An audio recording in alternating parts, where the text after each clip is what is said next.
千里之行，始于足下。A journey of 1,000 miles begins beneath the feet. We now gather in the Tao to travel the journey together. Welcome to Tao Talks with Derek Lin, where we take a deep dive into the Tao Te Ching by Lao Tzu. As always, I want to extend my welcome to you. Thank you for joining us.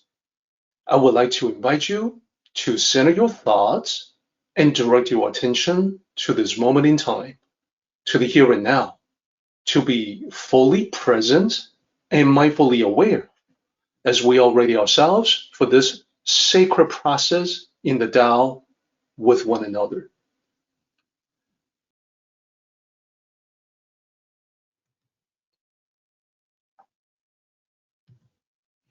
We previously discussed the chapter title, the Tao Utilization, and that is because this chapter is all about the function and utility of the Tao.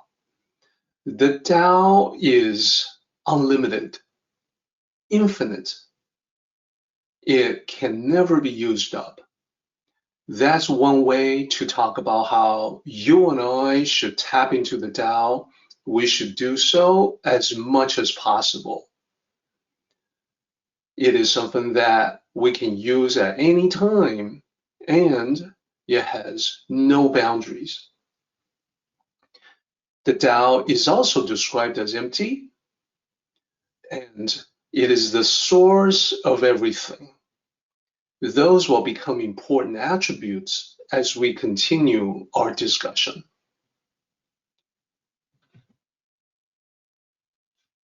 And we went through a sectional analysis of chapter 4.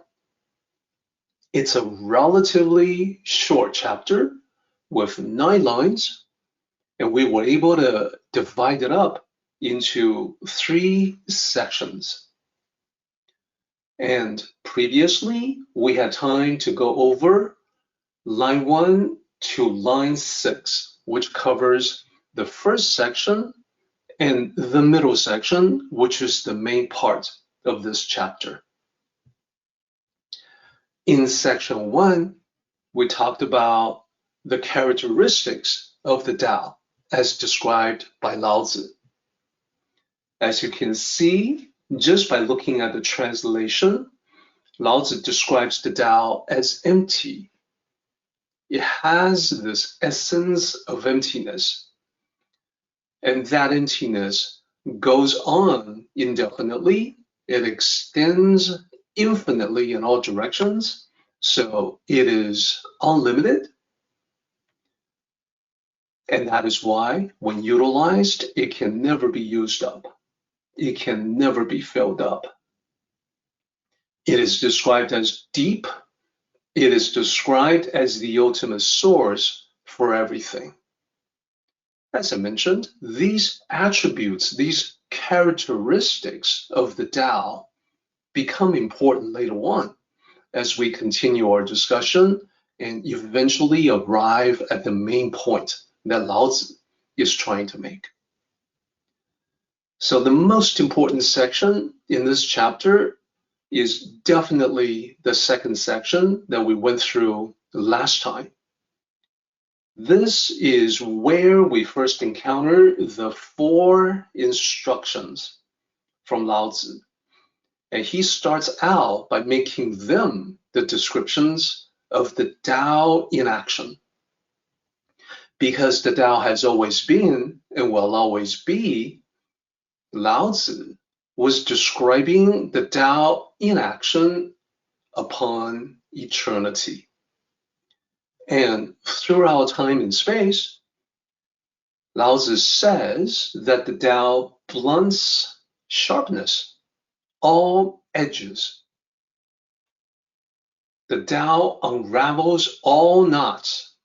Any complexity will eventually, in time, be resolved. The Tao dims the glare, Nothing can burn bright forever. And the Tao eventually mixes the dust. Everything eventually becomes dust. So that's where we ended our discussion last time. But the depth of our discussion is to note that these four instructions were always meant to be both internal and external. The external manifestations of the Tao is the functioning of the Tao upon the universe. The internal aspect of it is the Tao within us, which mirrors the Tao outside of us. And indeed, there's no true separation or boundary between the external and the internal. In terms of our perception, we see the external world, we feel the internal world, each one of us. In reality, both the external and the internal are one and the same in the sense that everything originates from the Tao. So last time, we spent more time and effort describing the four aspects. This is a transition I want to bring to your attention. From section 1, it is talking about the infinite Tao, and from section 2, when you transition, make the mental change from the external manifestation of the Tao to the internal Tao in our hearts. That is when we begin to see what Lao Tzu is driving at. Therefore, we went from this symbol here, representing the infinite Tao, to this symbol here, representing what we do in our everyday lives. Everything that we say and do comes from our internal states. So cultivating the Tao internally has a profound effect on all of our interactions with the external world, including all the people around us. So the layout of the 4 slides, one for each one of the instructions, is the same. Your thoughts, that's the internal landscape, your mentality and spirituality. Your environment, that's when you involve yourself, engage yourself in the external material world. When you speak with people, when you do things, when you respond to them, that's the environment. So how would blunt the sharpness apply to that? As we talked about last time, in terms of your thoughts, the idea is that we need to watch for the sharpness within. The sharpness within is what is described as the 3 poisons, as you can see. And we also want to be careful of the sharpness externally, and that can take the form of interference and criticism. So additional details are in the recording from last time. The second instruction from Lao Tzu was about unravel the knots. The Tao overall, as a universal principle, unravels all knots. Applying that within to our thoughts, we get to the point about managing complexities within ourselves. And the example that we talked about last time is that in life, we can always come across complex options or choices, multiple paths. Which one is the best? And we want to simplify that complexity by using the Tao to illuminate and light the way. The other aspect of internal complexity is that it can lead to contention.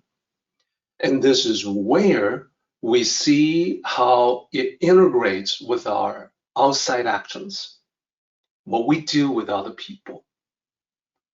There too, we can simplify, we can reduce complexity, we can decrease the amount of clutter, and that, all of that together has the effect of increasing calmness and therefore peace. So from that particular perspective, we talked about letting go of grudges, identifying sources of negativity from other people, and then acting appropriately to create some distance. So that is what we talked about in regards to unravel the knots. Then dim the glare. As I mentioned, the Tao acting eternally means that nothing can burn brightly forever. Eventually, all lights will dim. And this is actually echoed in the modern study of cosmology. Eventually, that is the fate of the universe. Now, what about us? In terms of our thoughts, the glare, the blinding light, is metaphoric language for arrogance. And therefore, internally, we need to cultivate humble thoughts, the Tao of humility. As we talked about last time, it comes from understanding yourself, the clarity of self-knowledge. This definitely has a direct effect on the way that we interact with other people. They can sense arrogance or humility in an individual just as we can from other people. And therefore, we want to regard our interactions with them as opportunities to learn rather than opportunities to teach. Those who are arrogant are forever trying to show off how much they know by teaching everybody. And that's really showing off. Those who lack that level of arrogance consider themselves to be sharing instead. Here's something cool and useful that I have uncovered. Maybe it can benefit you as well. Our goal in these meetings is exactly that, to share the knowledge and wisdom of the Tao in a spirit of humility. That dims the glare, dims the blinding bright light. Lastly, mix the dust, probably the most important one among all four instructions from Lao Tzu. In terms of your thoughts, it is a realization that we participate in this world for a reason. We are here to help, assist, interact, exchange ideas with one another. We're here to share. And that thought translates to our interactions with fellow human beings in our environment. It means that we look beyond superficial differences that, as we have seen, would oftentimes lead to discrimination and bias. And we want to be engaged with that. We want to be approachable to people. We can be part of this world without being tainted by this world. The material world does have that powerful effect on us. We can be lost in it if we immerse ourselves in it too much. There is a teaching, a very important concept from multiple Eastern traditions about that exact point. Basically, the idea is that we can be part of this world, fully engaged, without being affected by this world in a negative way. The symbol for that is the lotus flower emerging from a pond. There is a saying associated with that, 出污泥而不染. It means emerge from the mud without being tainted. The lotus is beautiful. It grows out of mud, but it doesn't take on the mud. It is not muddy. It is similar to our expression, we can be in this world, but not of this world. Our internal cultivation does not have to be affected by the external environment. There is a story in the Tao tradition that makes this point very well, and I would like to share with you. Everything that we have talked about so far is the recap from last time. Now, let's go to the story. Once upon a time, in ancient China, there was a Tao sage who came through a village on his way to another destination. It was a hot day, and the sage had already walked a long way, so he decided to rest for a moment before resuming his journey. As he walked into the village, he saw a villager working the water wheel by the river. As he approached, the villager came out to greet him and to offer him a bowl of water to slake his thirst.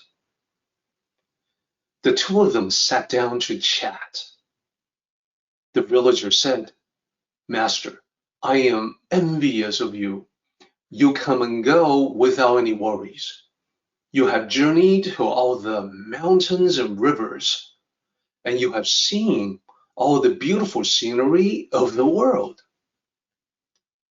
If one day I can let go of my attachment, I would love to leave it all behind so I can join you in traveling everywhere and cultivate the Tao."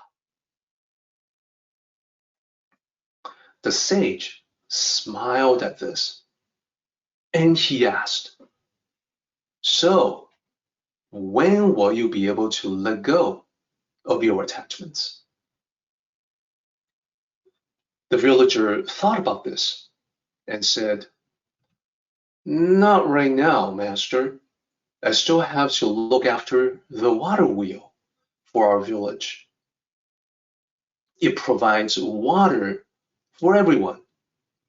So for the moment, I am the only person in this area who knows how to operate and maintain this water wheel. If one day somebody else can take over this responsibility, then I can let go of all of it and walk my own path." The sage nodded and said, "Since you are the local expert on the water wheel, let me ask you a question. What is the correct way to position the water wheel?" The villager said, "The water wheel must be partly in the water and partly out of the water." The sage asked, "What will happen if the water wheel is completely submerged in the water?" The villager exclaimed, "That would not be good, master. If the water wheel is completely underwater, it will not be able to turn, and it may even be carried away by a strong current. The sage then asked, what if it is completely out of the water? What will happen then? The villager said, that would also be bad, master. The water wheel will not be able to fetch any water. And that is the purpose for which we built it in the first place. Well said, the sage applauded. What you have described is also true for all of us in life. If someone is completely immersed in the material world, he is like the submerged water wheel. His spirituality cannot function, and he may very well get carried away by the strong current of materialistic desires. On the other hand, if he is completely isolated from society, then he is like a water wheel spinning in the empty air. He won't be able to learn any life lessons, which is the purpose for him to be born into this world in the first place. This is why those who study the Tao must cultivate both the sacred and the secular. We must not jump headlong into the trap of materialism. But at the same time, we also cannot just sit by the sidelines of life, doing and learning nothing. The sage's words struck a chord with the villager. He understood the teaching in a way that was both surprising and profound. He bowed deeply to the sage in gratitude, and then he returned to his duties by the water wheel. The end. That is the story of the water wheel. Now let's talk about the Tao. The villager understood the water wheel. He knew that the bottom part of it must dip into the water so that as it turns, it can bring water up as designed. We human beings are designed in the same way. We're here in the material world, and therefore there's a part of us that must remain in contact with the material world at all times. But then we don't want to forget about the spiritual side. What the sage said was that we must cultivate both the sacred and the secular. So I want to introduce you to this expression, 圣凡兼修. Here's the pinyin for that. And let me break down the characters for you one by one. The first character means sacred, divine, the spiritual. 圣 is the same character in 圣人, which is translated as the sage, a person with wisdom that approaches the divine. The second character is, as you can probably guess, secular, the mundane, the material world. The third character just means both the sacred and the secular. And then the last character that you see there, 修, that is the character for cultivate. To cultivate the Tao means cultivating both the sacred and the secular, both the spiritual and the mundane. So here is the meaning. Cultivate both the sacred, spiritual, and the secular. This suggests that there should be a balance between the two in one's life. The two sides, whether we're talking about here, spirituality and the material world, they're not at odds with one another. They're like two sides of the same coin, or complementary duality, like the yin and yang symbol. The idea is that you need both. You need to maintain your connection to both. And what if that is not the case, as the sage was asking? When you are not living in a proper balance between the spiritual and the material, you can veer off one way or the other. Like the water wheel being completely submerged or completely out of the water. When the water wheel is completely submerged, it is like someone becoming lost in the material world. As the sage pointed out, it can even get carried away with a strong current. That is, get carried away with the strong currents of materialistic desires.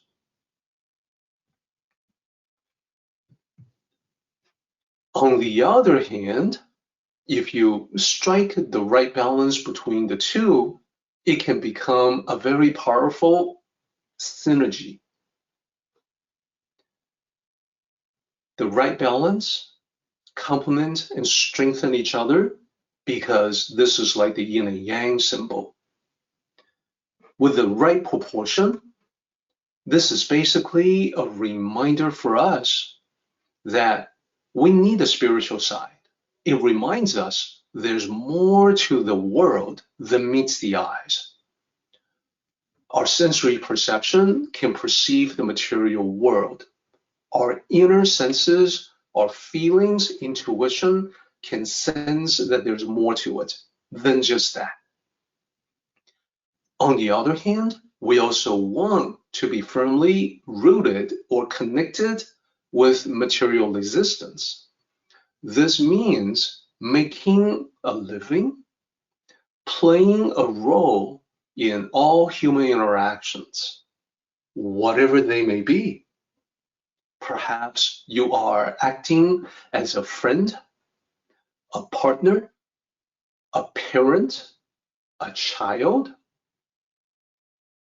a coworker, a manager. There are many roles that you must play. None of them is at odds with the Tao. Spiritual attainment and material prosperity can feed into each other. For instance, the lessons we learn in the material world can inform our spiritual understanding. In the other direction, the Tao lessons that we learn and share with one another can be applied in the material world to achieve abundance and prosperity.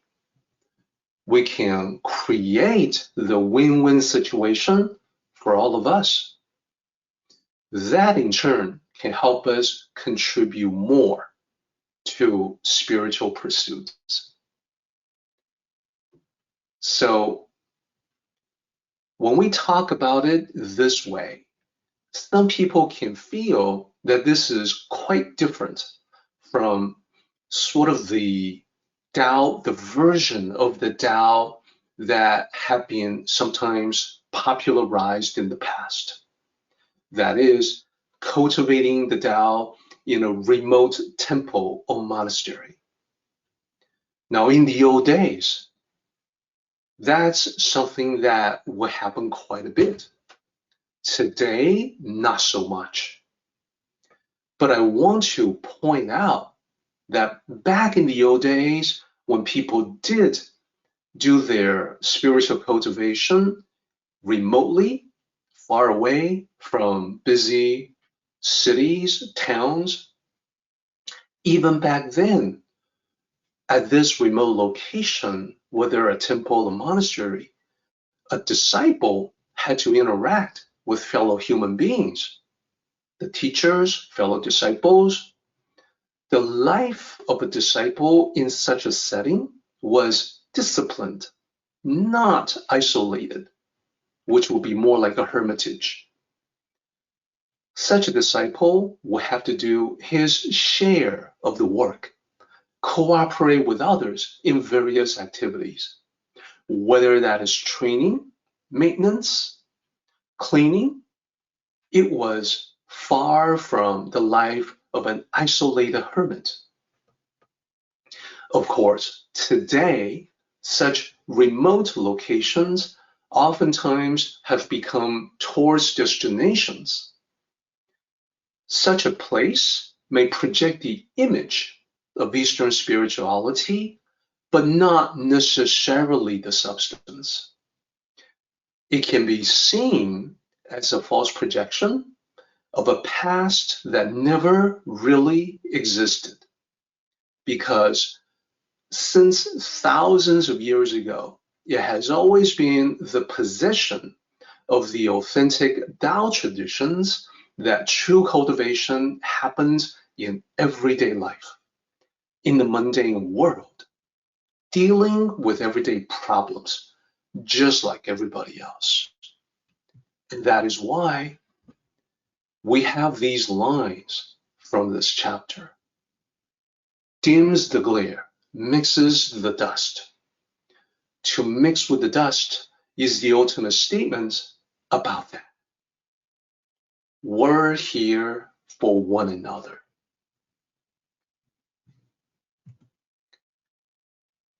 Let's continue on. Those 4 instructions from Lao Tzu are very important, and more important perhaps than at first glance.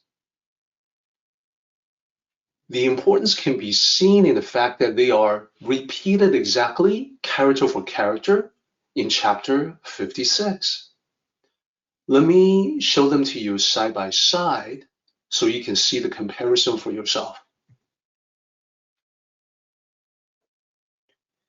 On the top half, we have the 4 lines in this chapter we're studying now. Toward the bottom, we have the 4 lines from 56.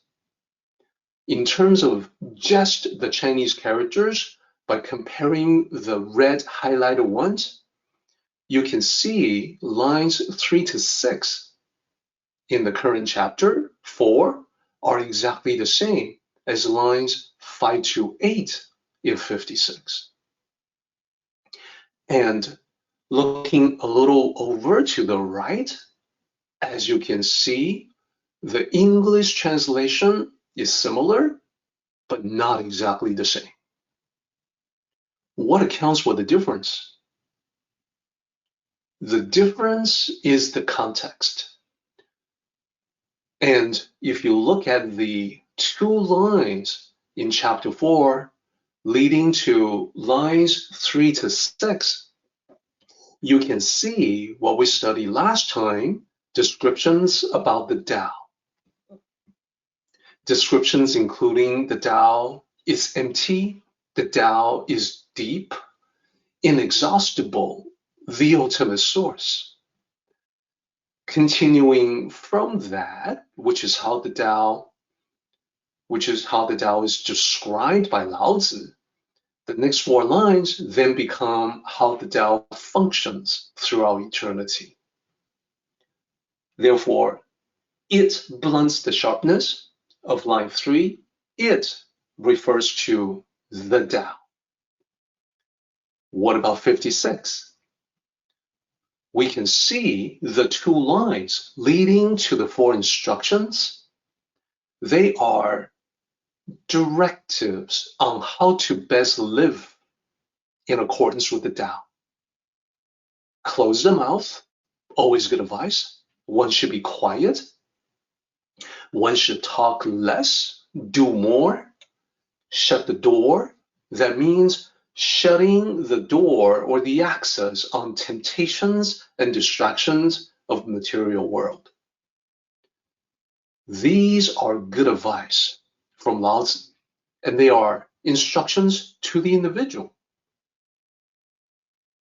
And they lead to the same four lines, but now those same four lines become continuing instructions or directives to us as guidelines on how to live.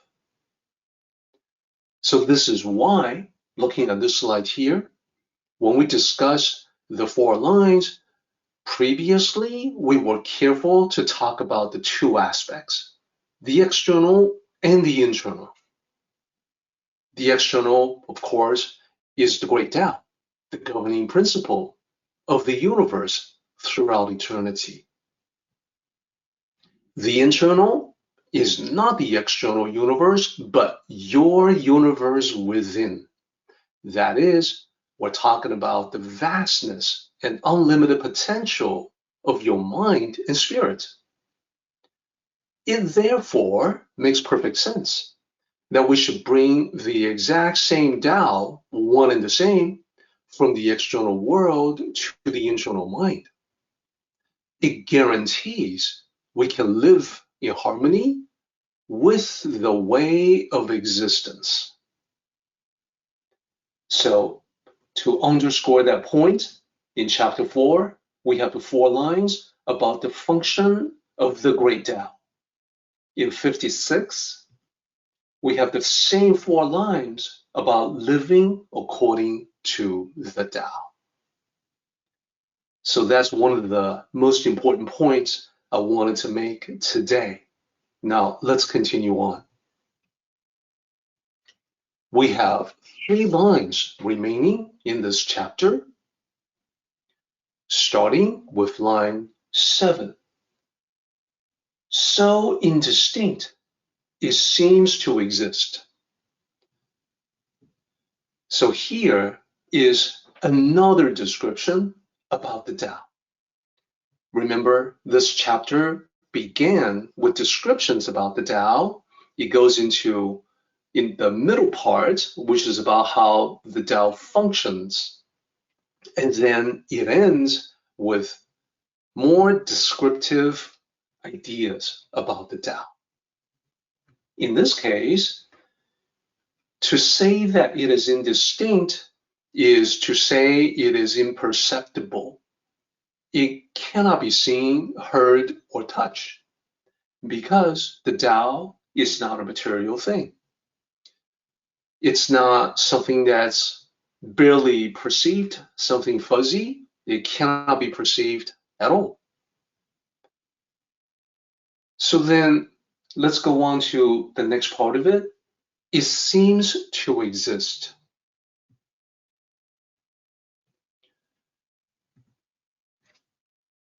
That is because it seems to exist to us because of our feelings and intuition.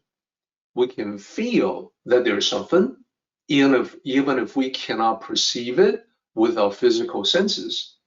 We can sense the presence of the Tao through our intuitive abilities. So that's one way to know that the Tao exists.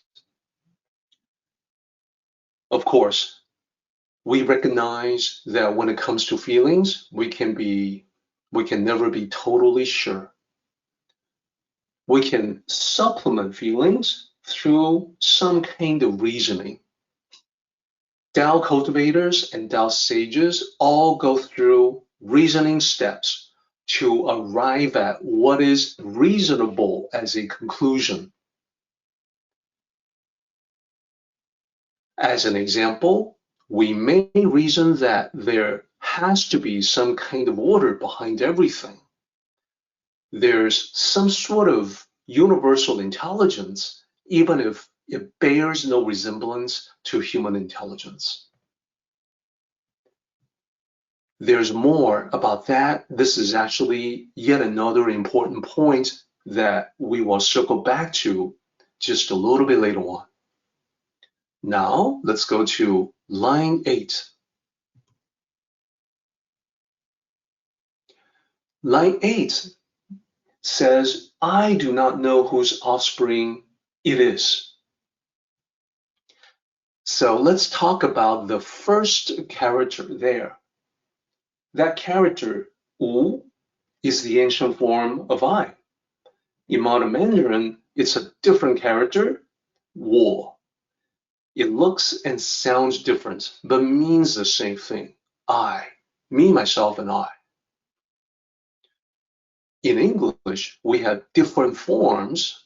When I said me, myself, and I, you know that it's all referencing the self. In ancient Chinese as well as modern Mandarin, it's the same character in all of those rows. But then that same character evolved over time.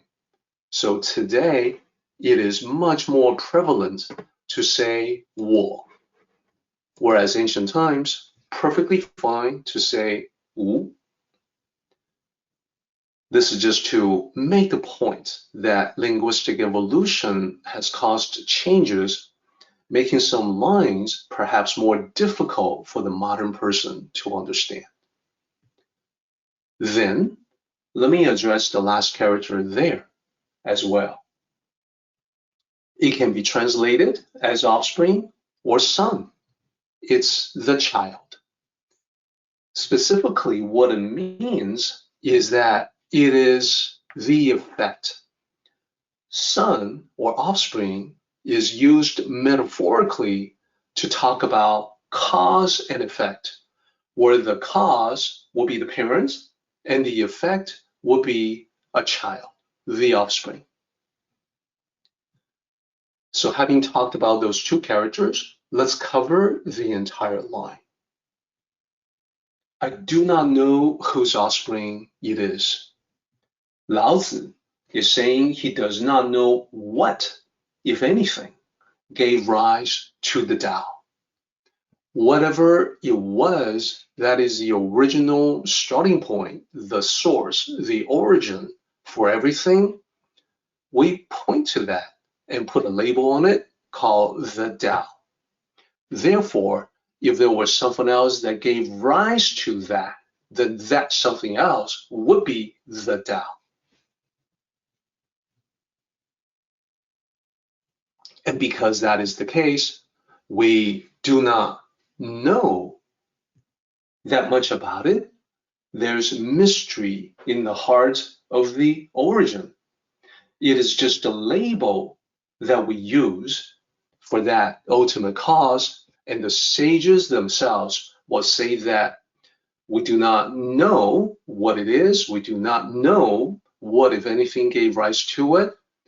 Forced to call it, forced to give it a name, we call it the Tao. So the Tao is nothing more than just a label. We can, of course, speculate that perhaps the Tao is its own source, that it gave rise to itself. In the West, we have similar concepts. The causeless cause. And there's also the concept, similar concept, called the rootless root. Sometimes theology would also refer to the first cause. And this can be described in different ways. First brought forth. First brought forth is not a great expression because it gives rise to the question, what brought it forth? And then first in time, space, and rank, and other similar expressions. And theologians will often point out, first cannot be the absolute, for it itself is a manifestation. They say it is therefore finite and conditioned, whereas the causeless cause is unconditioned. infinite.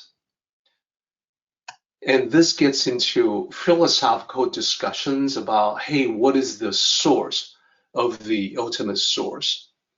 So that is the reason why we speculate the Tao gives rise to nature, nature gives rise to the Tao gives rise to itself, the causeless cause, etc.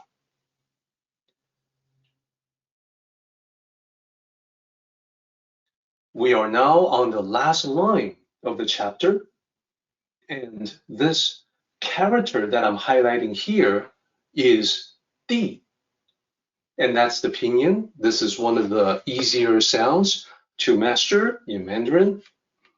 What does it mean? By itself, it means emperor. Here, it refers to Tiandi, the heavenly emperor. So this is not a reference to a ruler that is a mortal human being. The heavenly emperor is a deity. Indeed, the foremost deity of ancient Chinese mythology. Therefore, it is customary in that mythology to think of Di as the first among the peers of the ancient mythological gods. But from the perspective of the Tao, this deity is not first. This character in the translation here depicted as the emperor. In explanation, heavenly emperor, I think this makes it clear. It is a character that oftentimes has a lot of people have a lot of difficulty wrestling with it.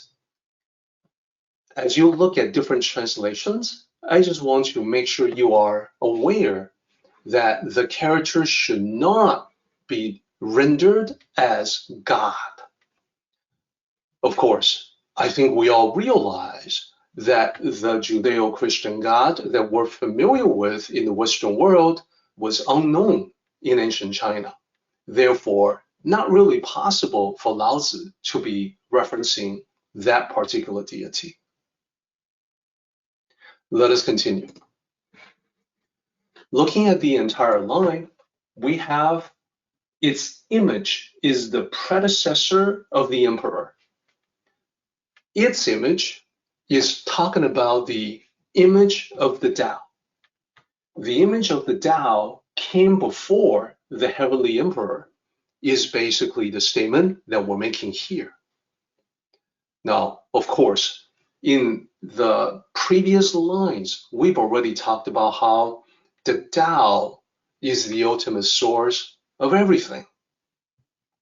And that includes the idea of deities. And then we can kind of trace everything back. We understand logically that there has to be multiple gods, more than one, before there could be a first among them, one that came before the others.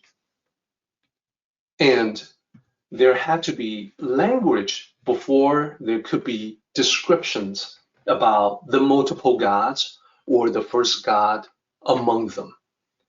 I think that just makes sense. And when we talk about language, we do know that when we use language to tell stories, those stories become part of a culture.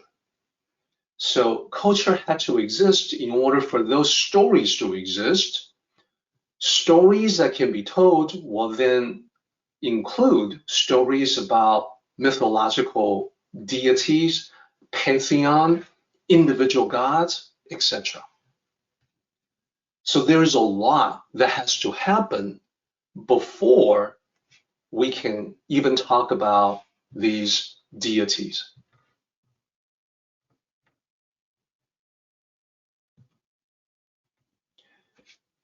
And a simple way to address this point is to say that, well, you gotta have words first before the gods could be named.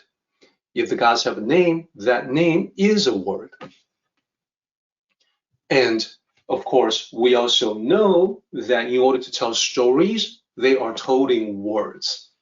Whether spoken or written, you need to have the words in place before you can create these stories.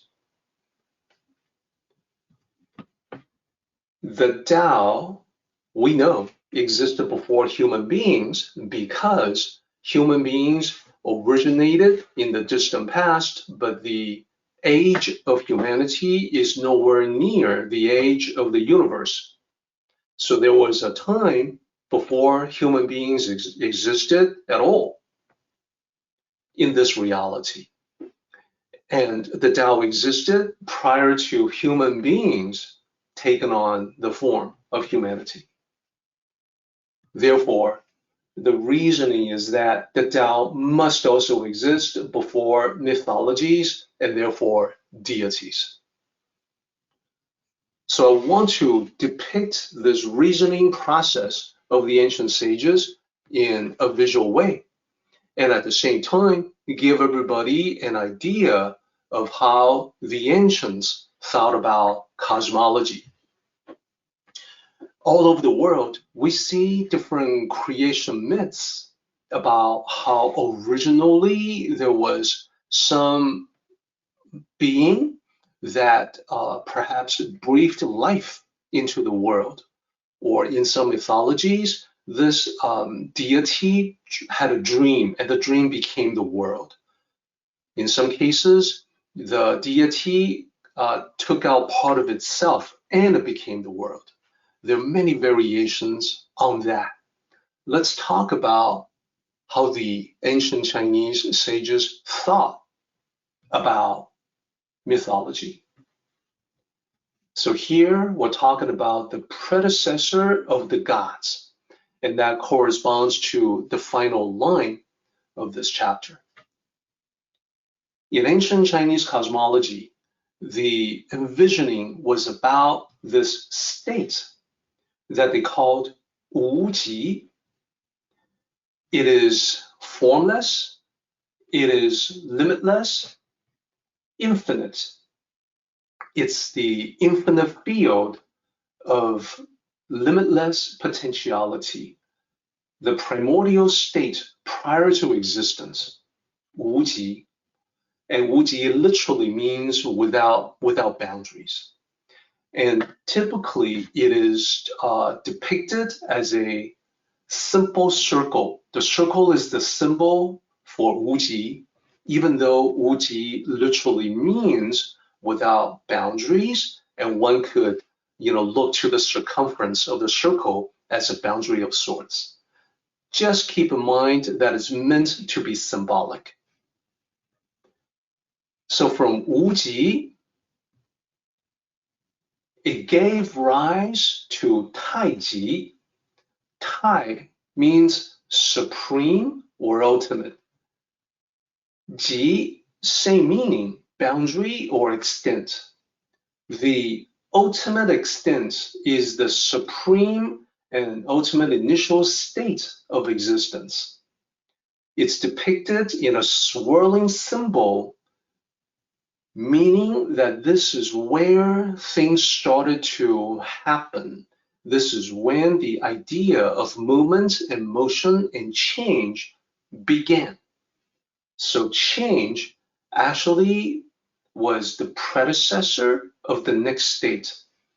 Taiji, I want to make sure everybody understands that state is not yet the yin and yang.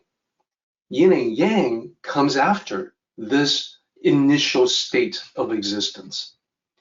The movement and motion and change that I spoke of is polarizing and differentiating so that the differences of the two, of the complementary dualities, eventually manifested and depicted using the symbol of yin and yang.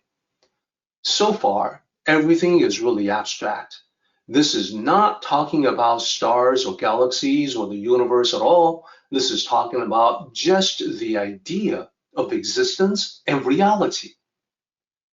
So you see yin and yang there. differentiating polarity, as they polarize more, further separating into the two halves of complementary duality, we end up with the yin and yang. Then, as expressed in the Tao Te Ching, yin and yang, the complementary dualities, interacted with one another in this eternal dance, revolving around one another, exchanging energy with one another, so that yin contains yang and vice versa. And they gave rise to the 10,000 things, or the myriad things, which means everything that exists, coming from the interaction of yin and yang. So what we know about of this universe, as I mentioned, the galaxies, the stars, the worlds, our world, the earth itself, living things inhabiting our world, all came about from those interactions. And from the myriad things, human beings came to be among them, were part of the myriad things. We developed, we evolved, humanity began to build societies. We had culture, stories, words, language, as I mentioned, and that gave rise to mythology.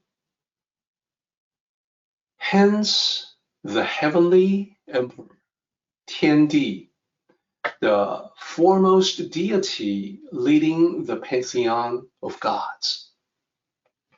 So, looking at this particular diagram, you can see how the ancients thought about it. Now, let me ask everyone the following question. In all of this, in this slide right here, where is the Tao in this visualization? There may be, for some, a temptation to point to the yin and yang symbol and say, there's the Tao. In the West, oftentimes, that is a representation for the Tao. But the Tao isn't just in the yin and yang symbol. It is actually not any single one of the states depicted in this progression. It is the progression itself. So in other words, it isn't any one state of being, it's all of them. Everything depicted here is the Tao. The Tao is the totality. The Tao is not even just the totality of the different states, but the progression, the change, the transformation among them. So it's not the stops along the way of a journey, but the way of the journey, the progression, the movement of the journey, because it is the way of the journey to go through all the transformation, the changes, the stops along the way, the milestones. That's why it is the way, or the Tao. So I wanted to make sure that's clear. Now, let's examine in further detail the thought process of the ancients. And I hope everyone finds this examination, this in-depth examination of the thought process, the reasoning steps, as interesting as I personally do. So with the previous slide, we can see how the concepts of gods came about. As I mentioned, human beings are part of the myriad things that emerge from the Tao. Therefore, human beings conceive of gods, and then the gods are conceived of as powerful entities. People think of the gods as incredibly powerful. But I think when you look at the previous slide with the progression, it is just as easy to see that the Tao is incredibly greater than even the gods. The Tao is at a completely different level. It is beyond the gods, just as the gods are beyond us. It is the ultimate source. The Tao is the source of everything, including the concept of gods. This is the point that Lao Tzu made. Line 2 of this chapter, chapter 4, says the Tao seems to be the source of all things. While being the ultimate source, it is also empty. It is the emptiness that contains all potentialities. Therefore, it is not just the ultimate source, but the ultimate void. Line 1 of this particular chapter also says the Tao is empty. And as you saw, we represented this original state, wuji, with a circle. It can be described with a character, xu, which means emptiness. So in addition to the circle that you saw in the previous slide, I'm also providing this character here, which is key to this particular chapter. Now, this idea, this concept of emptiness, it's not just at the very beginning, as maybe suggested in the previous slide. It's not just that the beginning was empty. The essence of emptiness is something that the sages have made very clear. It is the fundamental nature of the Tao. So the Tao is always empty, has always been empty, will always be empty. It governs the universe, past, present, and future, with that essence of emptiness. Now, having all of those concepts in the mind, let's take all of that and then zoom in on humanity itself, on us. We emerge from the Tao, so we reflect the Tao. Or I can say it another way, we come from the Tao, so the Tao is within us. So this is what my diagram here is showing. Now, because we reflect the Tao, that's got a bunch of implications. First of all, it is natural for us to seek alignment with the Tao. What I mean by that is there's a part of us that yearns to understand what it is. Even if we call it by different names, we may not even know the label Tao. It's just a label. We ask questions like, well, who am I? What am I exactly? What am I doing here? Why am I alive? Where am I going in this life? How will I get there? So it's typically the people that have more awareness about life itself, about existence itself, that resonate with what the Tao talks about. And that brings us together to the here and now. So literally, this is how reality operates. And in our hearts, because we reflect the Tao, we take on the potentiality to manage the emptiness. We are sort of like a mirror of the great Tao. And that emptiness of the Tao, as the original and continuing essence of the Tao, can, within us, be the virtue of humility. So now it makes sense. Everything makes sense. With this internal virtue, we have the ability to manifest powerful potentialities. This is why we say that an empty mind is like an empty cup. The empty cup is ready to receive the pouring of fragrant tea. The fragrant tea of wisdom is poured into the empty cup, symbolizing the empty mind. Therefore, if we are not aligned with this universal principle, we end up not being able to receive that, meaning we learn nothing. We go nowhere. when we do align ourselves with it, well, we can learn anything. We can go anywhere. That's the powerful principle of the Tao manifesting in our lives. So we can see this is the reason why Lao Tzu gave us the 4 directives. They are the key in utilizing the Tao. As Lao Tzu says in the beginning, we can use it as much as we want because it never runs out. It is infinite. A lot of people are not aware of it, and therefore they don't know. But since we are aware, it is now our responsibility to tap into the Tao. This is exactly as we have always been meant to do. And as soon as we realize this is the case, the entire chapter comes into clear focus.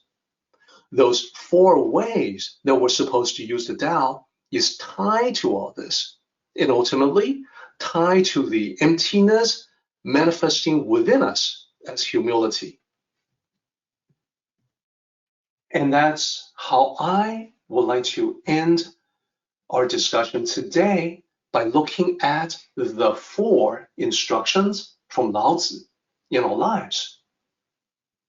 We first start with the unlimited Tao manifesting in us in the 4 different ways. Remember, there's the external manifestation of the Tao and how we apply that internally. First, Lao Tzu talks about it blunts the edges. For us, when we apply that internally, we would use the Tao to blunt the harmful sharpness in thoughts and actions.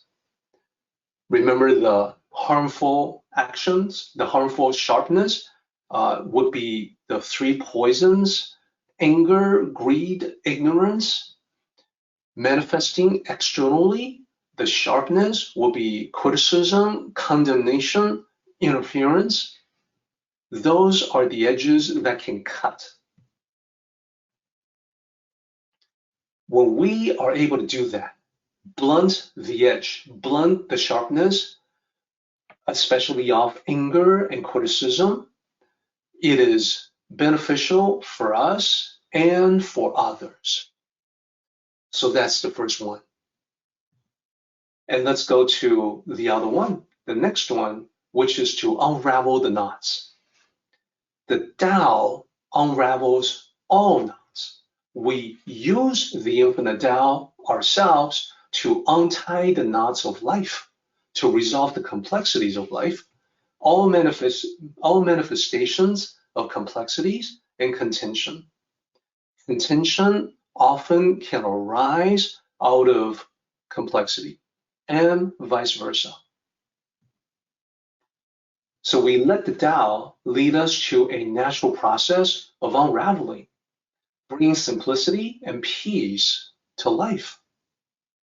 So that's another function of the Tao that we apply to ourselves. Then, to mute the glare, to emulate the Tao in muting the blinding brightness, to leverage the power of the soft illumination. This means cultivating the readiness to learn, for it is the receptivity of the mind that leads to the mastery of life lessons. And finally, there's mix the dust. The Tao mixes all dust. The Tao mixes everything into dust. We emulate the Tao to mix with the dust of the world. We make full use of our time in this material existence because we recognize there is a purpose for us to be here.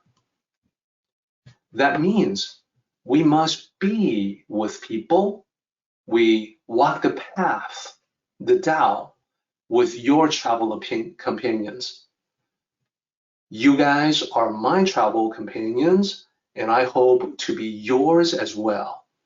At the end of the day, we are not alone.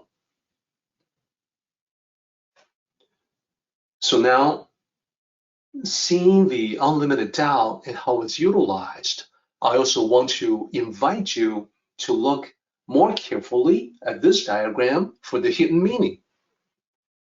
If you look at each column, starting with the left column, the two on the left column are instructions on how to use the Tao, how to direct its power in your life. And then let's take a look at the right column. On the right-hand side, we have two instructions on emulating the Tao, or how to be like the Tao, emulating its characteristics to make them your own.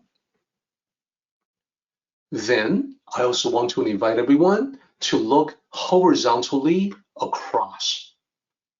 The top two, we have directions on how to manage the ego. This is a primary task in Tao cultivation. Why do we do that? Because ego manifests as the cutting sharpness and blinding glare that everybody dislikes, including ourselves. So remember the aversion, the dislike we feel when we encounter an arrogant person. That person dishing out sharp criticism about everything, hogging the spotlight to show off, that will be exactly how other people feel when we exhibit arrogance ourselves. And that is the reason why we use the Tao to tone it down. Across the bottom, we have directions from Lao Tzu on how to manage our lives. That is, we should simplify, minimize, declutter on the left-hand side.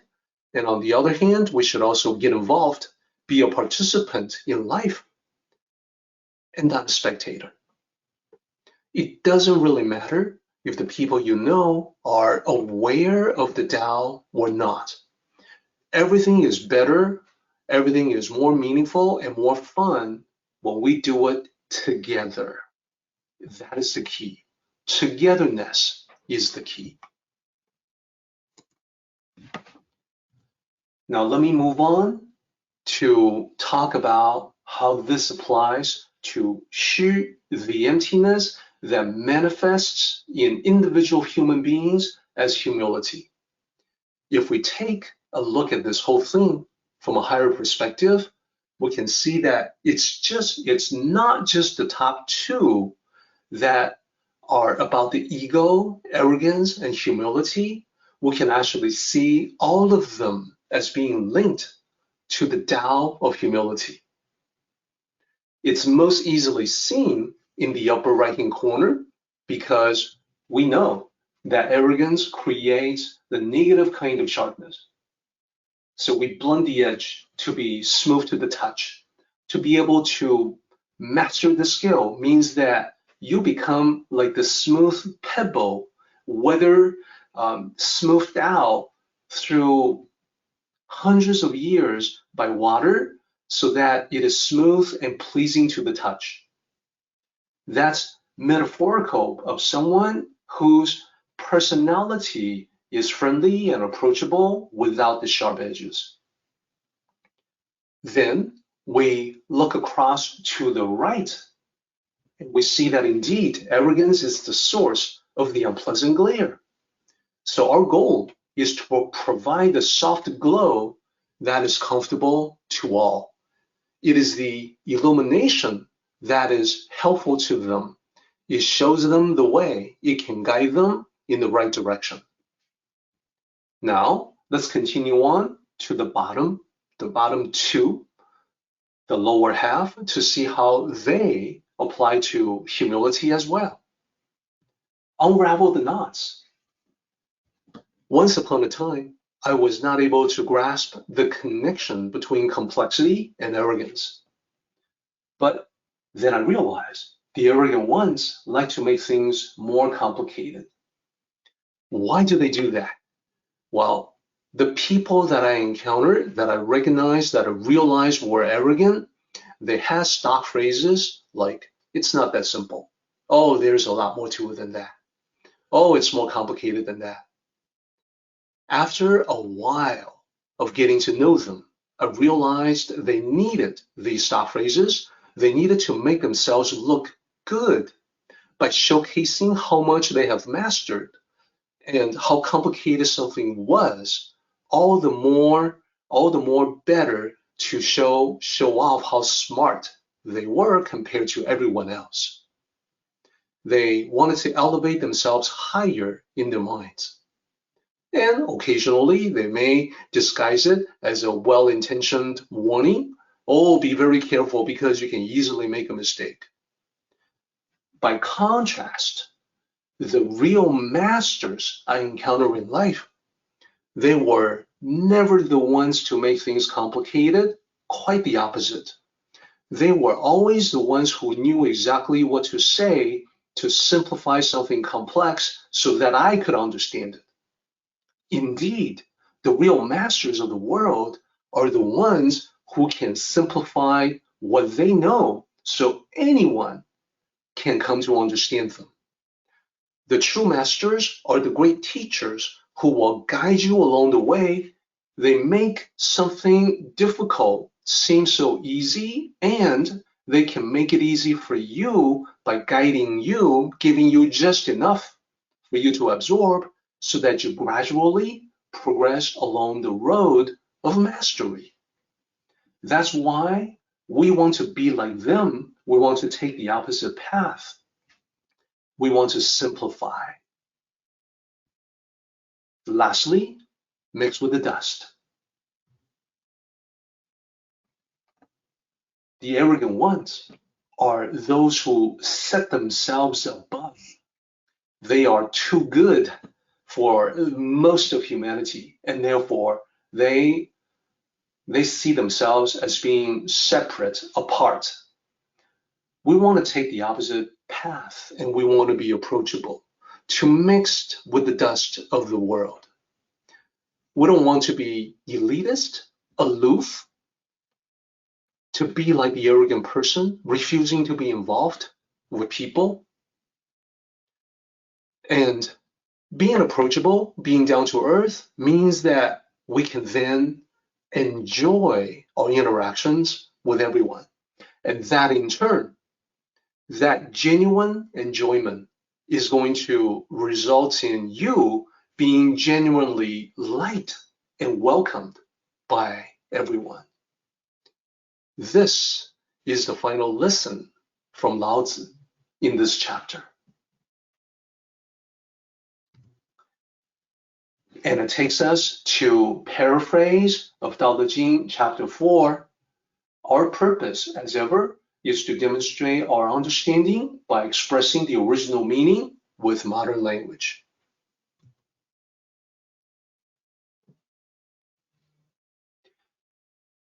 We begin with the first section, a description about the Tao. Here is the paraphrase I would like to offer. What is the Tao? Its essence is emptiness, but that doesn't mean nothingness. In fact, the Tao is an infinite resource. One can never use it up. It is deeper than we can perceive, and everything seems to trace back to its bottomless depths. So beyond the Tao being described as empty, infinite, deep, and the source of everything, we now get to the main section, section 2, the 4 instructions from Lao Tzu. This is both describing the Tao at work in the universe and also how we can use the Tao to affect our lives. Here is the paraphrase I would like to offer for that. The infinite power of the Tao operates continuously throughout eternity. Given enough time, it will affect everything. The sharpest edges will be worn off and blunted, and the tightest knots will unravel as they disintegrate. The brightest lights will become dimmer as all things gradually become dust. Taking their cue from all this, Tao cultivators reduce the sharp edges of their personality in order to avoid disputes. They are also careful in reducing the glare of arrogance so they can interact with all while learning from each interaction. So as you can see, the paraphrase incorporates the elements of everything that we've been talking about. Now, let's go to the final section. This is the conclusion for the chapter, and here's the paraphrase I would like to offer for that. The Tao is as indistinct as it is powerful. It cannot be perceived by our senses, so we cannot point to it to prove its existence. Everything came from the Tao because it is the ultimate source. But where does it come from? We do not know. We do know that it is the way of everything, including the whole idea of gods. Therefore, the Tao has to be there before one can even consider the concept of a supreme deity. That is the paraphrase for Cultivating chapter 4. And for the very last parts of our discussion on it, we should also cover what I call the full circle discussion. This is where we take the last line of the chapter and link it back to the beginning of the chapter, forming a full circle. In this case, the last line of Tao Te Ching chapter 4, Lao Tzu says the Tao is the principle that had to exist before anything else, including the heavenly emperor. So we link this back to the beginning, and we see that the Tao is empty, but also unlimited. We bring these two together to derive this connection. We must have logic and reasoning as human beings before we can even talk about any deities. So where do logic and reasoning come from for human beings? They're from the Tao. So that is the reason why from emptiness of the Tao to the governing principles of the Tao, like things have to make sense. There has to be a reason for things happening, for concepts and ideas. That leads to gods. And finally, let me just bring back the key phrase from this chapter. The Tao is empty. When utilized, it is not filled up. And my intention is for this to be a reminder for all of us that we are meant to utilize the Tao. It is for us, human beings, to put to practical use in everyday life. That's why we are together talking about all this. Let's go to the summary for today. As usual, we have 2 summary pages covering the 2 halves. Using the limitless Tao, we want to blunt the sharpness, and the reminder here is that the sharp edge can be internal in our minds, in our thoughts. It can be external in what we say and do to other people.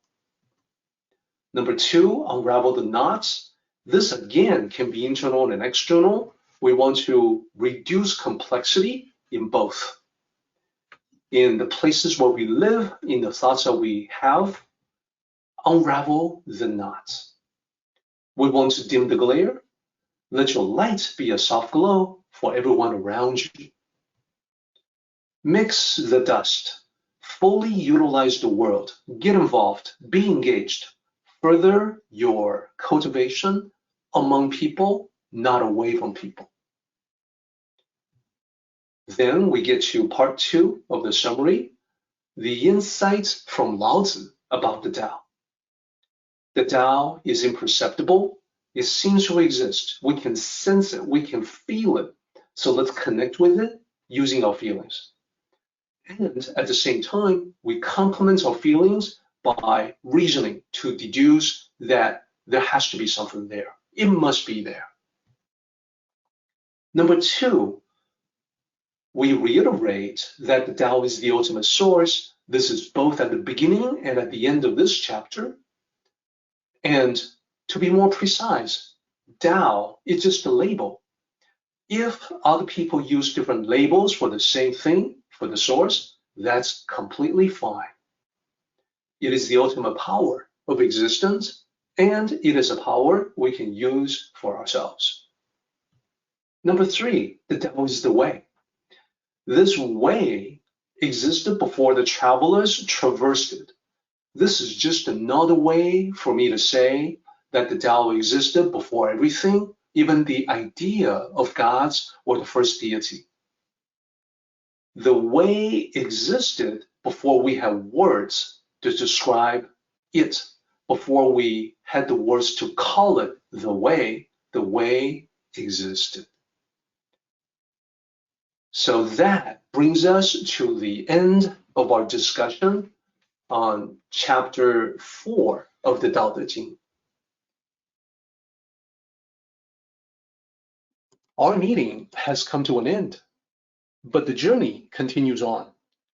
Until next time, may the Tao fill you with peace and happiness.